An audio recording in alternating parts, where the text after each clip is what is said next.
জাতীয় প্রেস ক্লাবের সামনে টানা ২৯তম দিন ধরে অবস্থান কর্মসূচি পালন করছেন জাতীয়করণ বঞ্চিত বেসরকারি প্রাথমিক বিদ্যালয়ের শিক্ষকরা।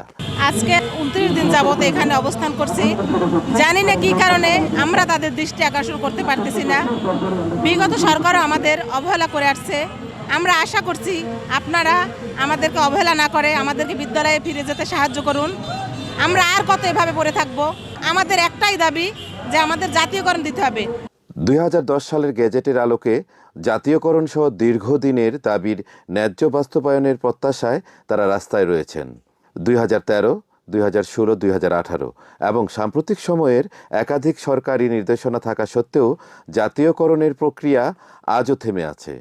২০১৩ সালের ৯ জানুয়ারি এক ঐতিহাসিক ঘোষণার মধ্য দিয়ে সারা বাংলাদেশের সকল বেসরকারি প্রাথমিক বিদ্যালয় জাতীয়করণ করা হইলেও রাজনৈতিক প্রতিহিংসার কারণে আমরা প্রায় অনধিক ৫,০০০ বিদ্যালয় জাতীয়করণ থেকে বঞ্চিত হই। অনতিবিলম্বে আমাদের স্কুলগুলি জাতীয়করণের মধ্য দিয়ে আমাদের কোমলমতি ছাত্রছাত্রীদের কাছে ফিরিয়ে দেবেন বলে আমরা প্রত্যাশা করছি। ৯ ডিসেম্বর থেকে লাগাতার অবস্থান, আজ ২৯তম দিন। বর্তমানে আমাদের কিন্তু বার্ষিক পরীক্ষা চলতেছে। আমাদের বিদ্যালয় কিন্তু ঠিকই আমরা পাঠদান করে থাকি। আমাদের এখানে প্রত্যেক স্কুল থেকে একজন করে টিচার আমরা এসেছি। আমাদের স্কুলে ৪-৫জন করে টিচার আছে। বাকি টিচাররা কিন্তু আমাদের বিদ্যালয়ে বসে কোমলমতি শিশুদের কিন্তু সে পাঠদান করে যাচ্ছে এবং পরীক্ষা কার্যক্রম পরিচালনা করতেছে। তাদের ঘোষণা, দাবি পূরণ না হওয়া পর্যন্ত আন্দোলন চলবে।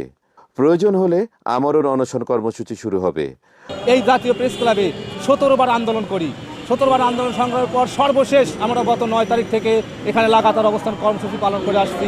আজ আমাদের ২৯তম দিন। এখান থেকে ঘোষণা দিতে চাই, যদি আমাদের বেসরকারি প্রাথমিক বিদ্যালয়গুলো জাতীয়করণ করা না হয়, কোনো সুস্পষ্ট ঘোষণা না আসে, যতক্ষণ পর্যন্ত আমাদের বিদ্যালয়গুলোর কোনো সুরাহা না করে, ততক্ষণ পর্যন্ত আমরা এই লাগাতার অবস্থান কর্মসূচি চালিয়ে যাব।